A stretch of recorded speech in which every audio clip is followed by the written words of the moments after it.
Bueno, ahí estamos con Marcelo Ramal, la entrevista prometida. Marcelo Ramal es profesor universitario, está en el tema de economía, pero es un dirigente histórico del Partido Obrero. ¿Qué tal, Marcelo? Gracias por estar. Gracias por la invitación. Bueno, Marcelo, estamos a días posiblemente de un nuevo default en la Argentina. ¿Por qué es esto? Bueno, creo que, aunque parece el tema concentrado en esta crisis de los fondos buitre, vuelve a estallar una vez más en la Argentina la crisis de la deuda.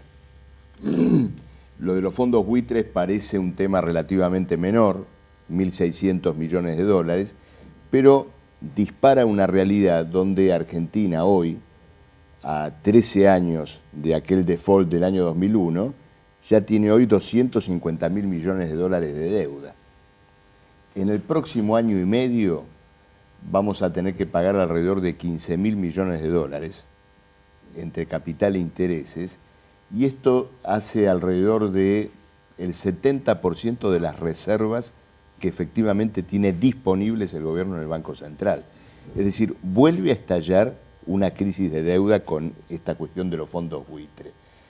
Entonces, indudablemente que hay que discutir cuál es el significado de la deuda externa como mecanismo de succión, de confiscación del ahorro nacional. Se discute mucho sobre las consecuencias de que la Argentina no pague y toda esta cuestión, pero tenemos que tener en claro que ya la Argentina varias veces dejó de pagar la deuda como resultado de haberla pagado sistemáticamente. Es decir, por haber llegado a dejar exhaustas sus reservas, sus posibilidades de pago, la capacidad de la economía nacional, y sobre esa base ir a lo que una empresa llamaría un concurso de acreedores, que a nivel nacional, ¿no es cierto?, es un default. Entonces, indudablemente que esto se conjuga además con una situación, yo diría explosiva en el caso de los fondos buitre, que tiene que ver con lo siguiente. Si el gobierno paga, es decir, si el gobierno no paga ahora, bueno, vamos a este default de julio. Si el gobierno paga, default que tiene que ver con los con otro tipo de bonos que son los discount. Exactamente. Claro. Como el juez Griesa decidió hacer una suerte de embargo de cuentas, claro, al no pagar esta deuda no puede pagar, claro, ¿no es cierto?, la deuda con los bonistas que entraron al canque. Ahora, ¿cuál es la encerrona de la Argentina? Si la Argentina, por esta razón, por no haber llegado a un acuerdo, no paga, va a este default parcial con los bonistas que entraron al canje a fines de julio.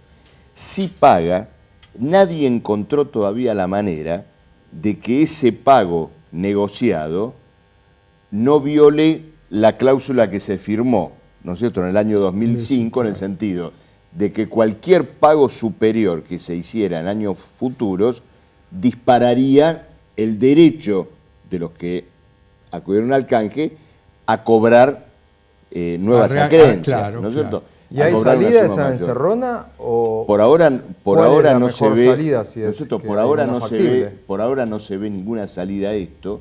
Creo que esto explica también las vacilaciones del gobierno, porque efectivamente el pago, en las condiciones que se está discutiendo hoy, lejos de salir la Argentina de la crisis de deuda, dispararía una nueva oleada de juicios contra el país. Claro. Pero el tema es que los tiempos también se van achicando. Claro. Entonces, digamos, aparece esta encerrona. Pero en definitiva ha estallado por el aire toda esta historia, este mito de la negociación inteligente de la deuda externa del año 2005, del canje de Labaña y Kirchner, en el sentido que el gobierno, que se ha llamado a sí mismo como gobierno del desendeudamiento, termina su mandato habiendo reconocido absolutamente todas las hipotecas que dejaron los gobiernos anteriores.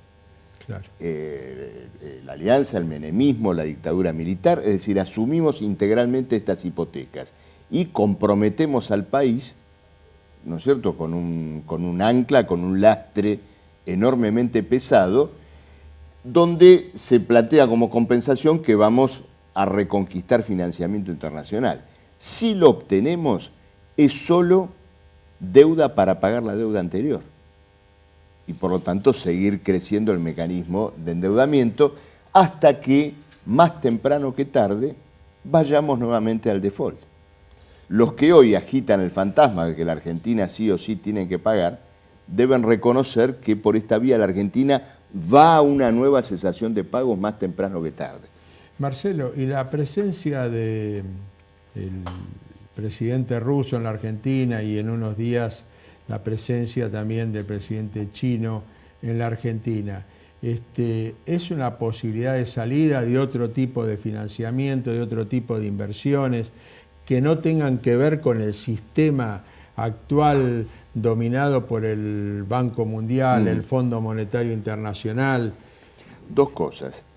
Primero, digamos, la normativa de los BRICS, en este suerte de banco que se está discutiendo y todo lo demás, ya se ha establecido que los préstamos están sujetos a auditorías y normas estilo FMI. Es decir, que los países deben presentarse libres del veraz. Claro. ¿No es cierto? Claro. Es decir, como decimos, Sí, bueno, sí. tenemos si debes un banco... allá, si claro, debes allá no podés sacar crédito. Esto es como si uno dijera, bueno, tengo un banco de la vereda par, y digo, pusieron un barco en la vereda impar. No, pero resulta que el de la vereda impar, el de los BRICS, va a pedir, ¿no es cierto?, las mismas garantías que está pidiendo el sistema financiero, digamos, convencional.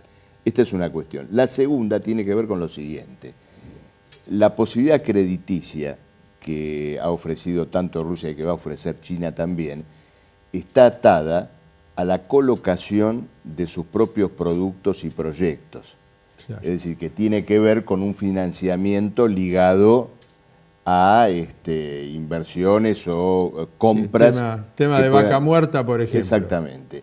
Y esto, bueno, seguramente entrará luego en la colisión que tenga que entrar con Chevron, ¿no es cierto?, y otros intereses o rivalidades. Pero es un financiamiento atado. Y a su vez, como financiamiento atado, condiciona el conjunto del comercio exterior. Atado a cuestiones estratégicas. Por supuesto. Y aparte limitado, ¿no es cierto?, a la colocación de determinados equipamientos. La idea de que los BRICS abren, ¿no es cierto?, una suerte de alternativa de endeudamiento, el financiamiento de los BRICS está atado a sus propios proyectos y en lo que tiene que ver con facilitar recursos frente a la crisis de pagos que puede afrontar la Argentina, ya se anunció y ya se anticipó que no van a tener ninguna norma diferente a la que sigue el FMI, el Banco Mundial o los organismos internacionales, o sea, en este punto. ¿Vos considerás que no es un equilibrio dentro de la economía mundial? No, los BRICS son en buena medida un producto de un proceso especulativo de la economía mundial que se desató después del año 2008, cuando vino la crisis de Lehman Brothers, se cayeron los grandes bancos y las economías de Europa y Estados Unidos, y capitales especulativos migraron a mercados emergentes, a mercados de futuros de las materias primas de esos países emergentes. Entonces hubo una suerte de inflada, ¿no es cierto?, de economías, de precios internacionales de ciertos commodities. Bueno, ese ciclo especulativo está concluyendo ahora. Por ejemplo, el dinero barato que el gobierno nacional espera obtener ahora de una suerte de retorno al mercado internacional, esa fase se está terminando. Pero de ese ciclo especulativo forman parte los fondos buitre. Sí, por supuesto, formaron parte de los fondos buitre, pero ahora vamos a una fase de ascenso de las tasas de interés. Y en el cuadro de la deuda que ha acumulado Argentina, una suba de las tasas de interés implica el ingreso a la cesación de pagos. Marcelo, un tema que quería preguntar para desasnarme. El tema de tal mentado de los fondos del Banco Central. Hoy estaremos, no sé, en 30.000 millones de dólares, llegamos a tener más de 51.000 millones de dólares. Esto es un porcentaje del PBI bajo, bajo, 8%. Se dice que somos de los últimos países en Latinoamérica en esta escala, junto con Venezuela. Sin embargo, Bolivia tiene un porcentaje muy alto de reserva acumulada respecto de su PBI. ¿Esto qué significa en lo que hace al bienestar cotidiano de la gente?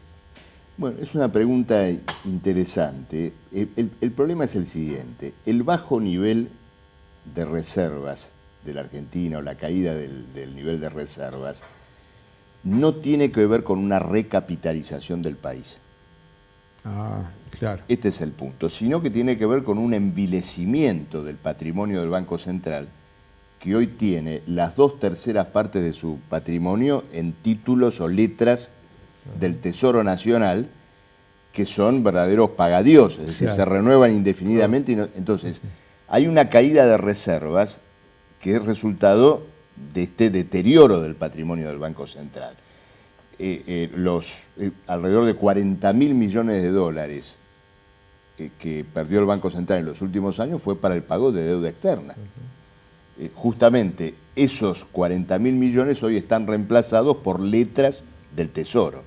Esto en un caso. Ahora, como bien decía, la acumulación de reservas no implica necesariamente, digamos, por el lado contrario, bienestar económico, porque algunos países han acumulado, ¿no es cierto?, dólares como resultado de un proceso de ingreso de capitales que está relacionado con esto que yo mencionaba antes. Estados Unidos emitió muchos dólares para salvar a los bancos, esos dólares fueron a los mercados emergentes, armaron bicicletas especulativas y hay países que han engordado, ¿no es cierto?, sus reservas con esos dólares. Ahora, eso significa lo siguiente: se revaloriza la moneda, se encarece el costo de vida en esos países y puede provocar contradicciones sociales muy importantes. Entonces, el problema del manejo de las reservas no puede analizarse aisladamente, sino en el cuadro de cuál es la orientación general del proceso económico. Con la cuestión de la deuda, yo quiero señalar que, digamos, en el Partido Obrero, en el Frente de Izquierda, propugnamos efectivamente una revisión, un repudio de esta deuda de carácter usurario que la Argentina ya pagó varias veces, pero no queremos que esto se asocie a hechos como el default de Rodríguez Sá, cuando se dejó de pagar la deuda solo para crear las condiciones de volver a su pago sobre las bases de un brutal ajuste. Se dejó de pagar la deuda, una devaluación del 300%, desocupación del 20% para volver a pagarla. Nosotros concebimos un replanteo completo de la deuda en el marco de una reorganización social y económica integral, que debería integrar el control del comercio exterior por parte del país, una banca única, pública, que centralizara el ahorro nacional. Hoy la Argentina tiene un ahorro nacional del orden de los 100.000 millones de dólares por año.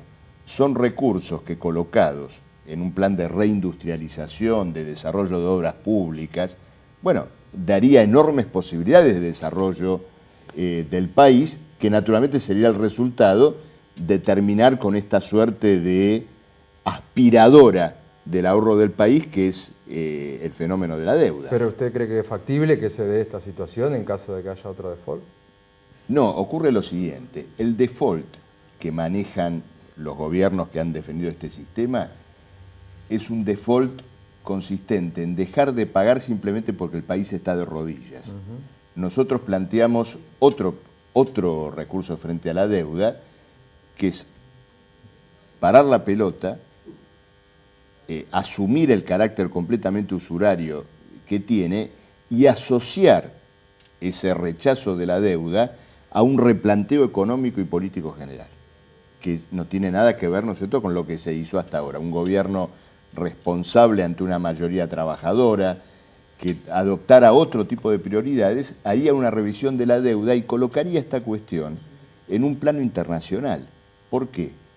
Todo lo que hemos vivido en los últimos años en el mundo en cuanto a cuestiones sociales, los ocupantes de Wall Street, los indignados españoles, pusieron de manifiesto este mismo fenómeno en el mundo. Son países que están hundidos por la carga de la deuda. Y acá Entonces, en Argentina, esto tiene que dar lugar a una reflexión política de mayor alcance. Marcelo, acá en la Argentina, el tema de la inflación, la falta de crecimiento y las protestas sociales, ¿cierran con represión?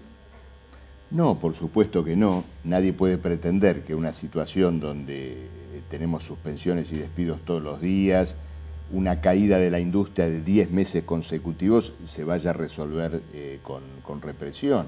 Más allá de lo que piense este secretario de Seguridad que tenemos, que vive más tiempo en los canales de televisión que en otra actividad, ¿no? Porque realmente lo vemos todos los días, ¿no es cierto?, prometiendo cosas rimbombantes por la televisión a Sergio Berni.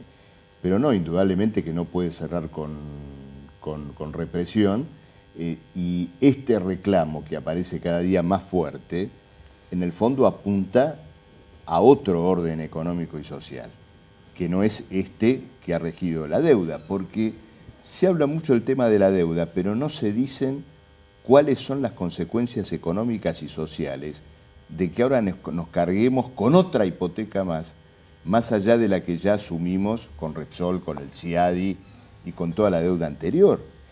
El gobierno va a tener que avanzar en una nueva devaluación de la moneda. El presupuesto público va a tener que dedicarse fuertemente al pago de la deuda y, por lo tanto, la suba de tarifas para eliminar subsidios va a implicar otra carga sobre el salario. Son consecuencias evidentemente muy serias que ya hoy se están viviendo en determinada medida, y creo que ni el gobierno ni la oposición, que fuerza al gobierno a seguir en este camino, le dicen al pueblo cuáles son las verdaderas consecuencias de esta política. ¿Y hay predisposición por parte del gobierno a detener ese índice inflacionario que va en alza? No, porque la inflación está relacionada con el problema de la deuda. ¿En qué sentido? Este problema del Banco Central, 40.000 millones de dólares que salen de las reservas para pagar deuda, la moneda argentina ha quedado sin respaldo. Y por lo tanto, todos los recursos que se necesitan cubrir se cubren con emisión. La emisión conduce a una desvalorización de la moneda, a un aumento de los precios, y finalmente es, digamos, el pueblo argentino el que paga con una reducción de su poder de compra esta situación. Es decir, la inflación es el resultado de la desvalorización de la moneda nacional, que exige un proceso económico que drena toda la riqueza del país al exterior. ¿Y de qué manera se revaloriza entonces de nuevo la moneda y comienza a generarse un clima de descenso inflacionario? Acá es necesario un replanteo económico y social de fondo. El primer derecho, la primera seguridad jurídica que tiene que reconocer la Argentina es hacia el 90% de su población, que son los trabajadores y los jubilados.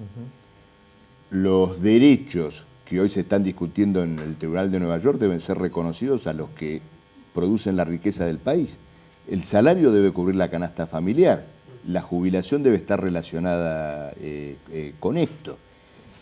Y todo lo que tiene que ver con una deuda ya varias veces pagada por la Argentina debe ser completamente replanteado. Está bien.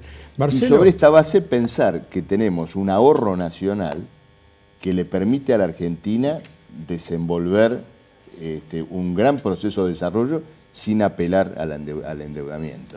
Marcelo, para finalizar, en este contexto vamos a tener elecciones dentro de un año. ¿Esto va a provocar un agravamiento o va a exigir medidas extraordinarias para salir de esta crisis? ¿Qué es lo que vos vislumbrás? Yo lo que veo es lo siguiente: los que se están planteando ahora como candidatos y dicen diferentes, cuestiones en relación a cómo piensan actuar como futuros candidatos, lo que deberían hacer es decir, como estamos diciendo nosotros ahora, cómo piensan afrontar esta crisis. Porque de esto no se habla, sobre todo por los que dicen ser candidatos. Es decir, para llegar a las elecciones del 2015 y plantearse como alternativa, hay que ser alternativa hoy. Y nosotros, la izquierda, lo estamos siendo, no simplemente por el vigor de estos planteos, sino porque estamos defendiendo el derecho al trabajo allí donde este derecho está siendo vulnerado, en las fábricas, en los lugares donde hay despidos, suspensiones. Como diputados, como legisladores, hemos asumido una posición de apoyo, de solidaridad, de contribución en todos los lugares donde hoy se están poniendo en juego reivindicaciones importantísimas para los trabajadores. Claro. Pero tenemos, antes de irte, dos preguntas. A ver. Mensajes al 4658-3316. Llamó José de Palomar. Y para usted, Marcelo Ramal, argumenta José que usted parece más de derecha que de izquierda y que tiene el mismo discurso que Melconian. Bueno, no creo. Creo que Melconian es partidario serial de pagar la deuda, ¿no es cierto? Lo que ocurre es que hoy el que se parece cada día más a Melconian es Kicillof, que probablemente sea de la simpatía de José. ¿Usted hubiese sido ministro de Economía de Carlos Menem? Nunca. ¿Tenías otra pregunta? Finalmente también Daniel de Palomar, haciendo referencia a otra consulta que poco tiene que ver con esto, ¿qué sabe? Se sabe del Hospital de Clínicas sobre la cuestión de narcotráfico, tema que vamos a estar averiguando. Bueno, Marcelo, gracias por haber estado muchas gracias momento por la con invitación. nosotros.